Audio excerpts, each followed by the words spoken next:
আসনে বসে আমি বলে দিই এবং ফটো দেখেও বলে দেবো। মানে আপনি আসনে বসে সব ফটো দেখে বলে দেবেন বলে দেবো তার কি সমস্যা। হ্যাঁ, তার সমস্যাটা আমি বলে দেবো, কিন্তু তার প্রতিকার করতে গেলে তখন অন্য রাস্তা আছে। হয়তো কোনো ছেলে ভালোবাসা করেছে কোনো মেয়ে, সে হয়তো তাকে ন্যাজে খেলছে, তাকে হয়তো বিয়ে করবেই না, এও তো হতে পারে। অবশ্যই সেটা আমি ফটো দেখেও বলে দিই। আমার নাম হচ্ছে বেণীমাধব চক্রবর্তী এবং আমি এই শ্মশানে কাজও করি, মায়ের পূজা আজা করি এবং আমার কাছে যারা ভক্তরা আসে তাদের কোনো পয়সা নিই না। হাই, সকলে কেমন আছেন? আশা করি সকলে ভালো আছেন, সুস্থ আছেন। তো আপনারা জানেন আমি বর্ধমানে এবং যেসব জায়গায় বিভিন্ন মন্দির বা জাগ্রত মন্দির রয়েছে বা তান্ত্রিক রয়েছে সেসব জায়গায় গিয়ে আমি ভিডিও করি এবং আপনাদের বলি কোথায় গেলে কি সমস্যার সমাধান হতে পারে। তো আজকেও খুব এক জাগ্রত মন্দির এবং তান্ত্রিক দুটোই কিন্তু একসাথে। আমি এই মুহূর্তে দাঁড়িয়ে আছি তান্ত্রিক বেণীমাধব বাবার বাড়ির সামনে এবং তার জীবনযাপন তারা মাকে নিয়ে। আমার চ্যানেলে যারা নতুন আছেন অবশ্যই আমার চ্যানেলটিকে লাইক, সাবস্ক্রাইব করে কমেন্ট করে যাবেন, যাতে আপনার দ্বারা আরেকজন উপকৃত হতে পারে। তো চলুন ভিডিওটি শুরু করা যাক। অনেক মন্দিরেই কিন্তু আমি ভিডিও করেছি, তো আজকের মন্দিরটা দেখাবো। মায়ের মন্দির কিন্তু এইটা মায়ের মন্দিরের পেছন দিকটা, আমি তো পেছন দিকটা এখন দেখাবো। আর মা কিন্তু দোতলায় রয়েছে। অনেক মন্দিরই কিন্তু আমি দেখিয়েছি, অনেক মন্দিরেও গেছি, কিন্তু আমি কিন্তু এরকম দৃশ্য পাইনি। মা কিন্তু মাটির দোতলায় রয়েছে, ওই উপর ঘরে কিন্তু মায়ের স্থান, মা কিন্তু ওখানেই বসবাস করে। আর বাবা কিন্তু ওখানেই সব সমস্যার সমাধান করে এবং সমস্যাগুলো দেখে। আর এখানে কিন্তু তারামাকে নিয়ে এবং তারামা যে ত্রিশূল ওনাকে দিয়েছে সেই ত্রিশূলের দ্বারাই কিন্তু উনি সব সমস্যার সমাধান করে এবং উনি কিন্তু বড় বড় সমস্যারও সমাধান করে। হ্যাঁ, বলে দিতে পারবো যে এটা তোর এটার জন্য হচ্ছে, এই গ্রহের জন্য হচ্ছে, এটার জন্য হচ্ছে। তার কি সমাধান, মানে কি উপায় রয়েছে? এবার উপায়টা খেপি আমায় বলে দেবে, আমি কিচ্ছু জানি না খাবো। আমি এখানে যখন বসবো মা যেটুকু জপে বলে দেবে এটা করতে বল, সেটা বলে দিই, আর সেটাই হয় তার কার্যকারী। ওষুধপালা সবই খেপি আমার বলে দেয়, ওটা দে, ওটা দিয়ে দে, জপে যেটা দেখি সেটাও বলে দিই। আমি কিছু ব্যক্তিগত ব্যাপার জানি না, আমি আসলে যেটা দেখি সেটাই বলে দিই। আচ্ছা, এই যে বাড়ির দোষ কাটানো যেটা আপনি বলছিলেন, ওটার বিষয়টা একটু বলুন। বাড়ির দোষ কাটানো, বাড়িতে ধরো আমি গেলাম, শুভ শক্তি আছে, অশুভ শক্তি আছে। আমি যখনই বাড়িতে দোষ কাটাতে যাব, বাড়িতে যখনই দোষ কাটাতে যাব, যখনই বাড়িতে পা দেবো তখনই বুঝতে পারবো। খারাপ যদি থাকে বলে দেবো, আর ভালো হলেও বলে দেবো। আর দ্বিতীয়ত তার বাড়ির মাটি নিয়ে এলেও বলে দেবো দোষ আছে কি না আছে। আচ্ছা, মানে যে আসবে হ্যাঁ, যদি কাগজে করে মাটিটা নিয়ে আসে তাহলে বলে দেবো সমস্যা আছে কি, সমস্যা আছে কি না। আচ্ছা, যদি সমস্যা থাকে তার ক্ষেত্রে কি উপায়? তার ক্ষেত্রে কি করতে হয়, ওটা যজ্ঞ করতে হয় বাড়িতে। বাড়িতে গিয়ে যজ্ঞ করতে হয়। বাড়িতে গিয়ে যজ্ঞ করে এবং সর্ষে পোড়া দিয়ে বন্ধন করে তা আমরা দিয়ে আসি। আমি চ্যালেঞ্জ করে বলে দিয়ে আসি, তুই অন্য তান্ত্রিককে দেখা, যদি ভুল হয় তখন আমাকে বলবি, কাজ হবে। আর অনেক কাজ কিন্তু উনি শ্মশানে বসে করে, যেরকম পদ্ধতি বা যেরকম কাজ, যেরকম সমস্যা উনি কিন্তু সেভাবে করে এবং উনি কিন্তু ভক্তের বাড়ি গিয়েও সমস্যার সমাধান করে। যে সকল মায়েদের সন্তান হচ্ছে না সেই মায়েদেরও কিন্তু খুব উপকার এই মন্দির। হয়তো কোনো ছেলে ভালোবাসা করেছে কোনো মেয়েকে, সে হয়তো তাকে ন্যাজে খেলছে, তাকে হয়তো বিয়ে করবেই না, এও তো হতে পারে। অবশ্যই সেটা আমি ফটো দেখেও বলে দিই।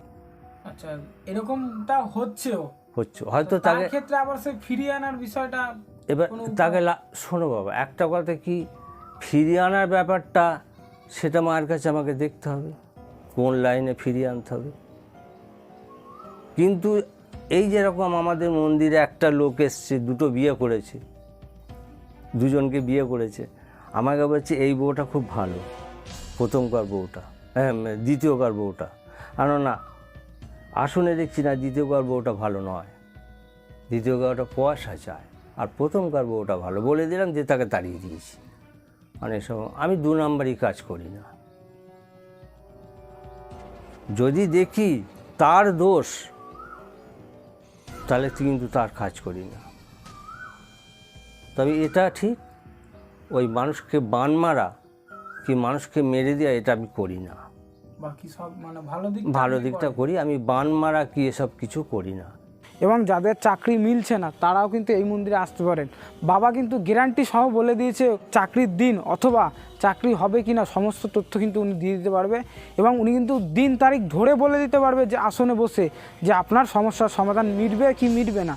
বা আরও বিভিন্ন যে তথ্যগুলো আছে, যাদের সন্তানরা পড়াশোনা করছে না তারাও কিন্তু এই মন্দিরে আসতে পারেন, বা স্বামী স্ত্রী বিচ্ছেদ হয়ে গেছে বা ঘরে অশান্তি হচ্ছে, কিভাবে তার সুখ মিলবে বা শান্তি ফিরবে ঘরে, তো সেই তথ্য কিন্তু বাবা দিয়ে দিতে পারবে।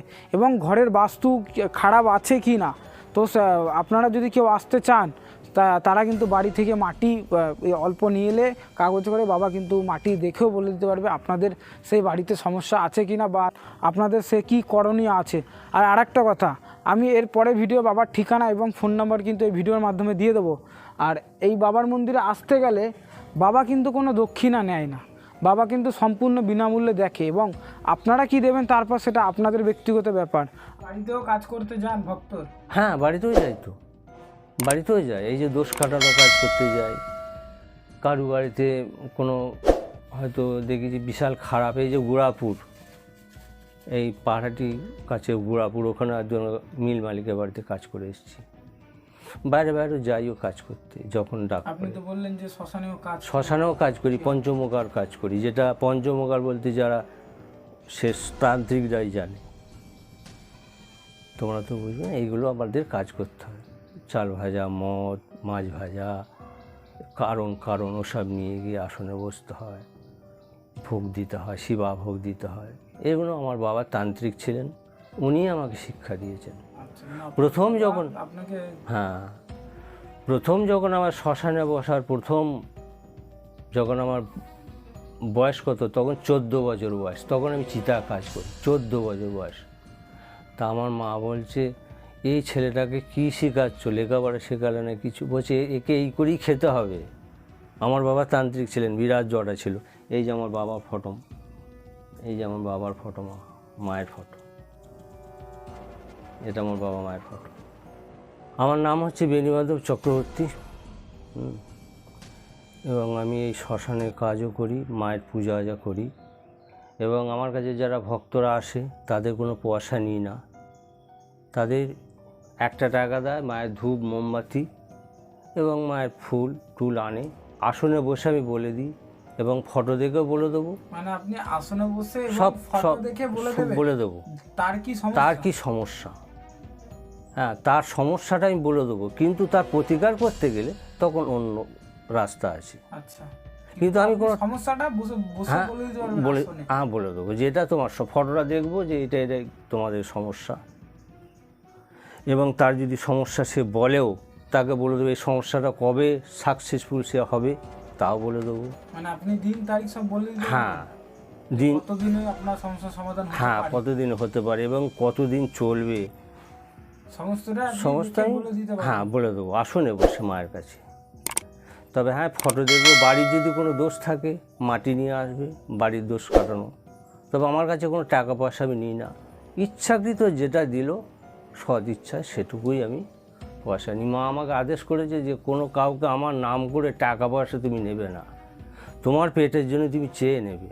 আচ্ছা, সেই জন্যই খেপির কাছে নোট আমি ঠাকাই না, 1 টাকা দেয় আমাকে, যে যেটা দেয় হাতে করে সৎ ইচ্ছায় দেয়, সেটুকু নিয়ে আমি সন্তুষ্ট।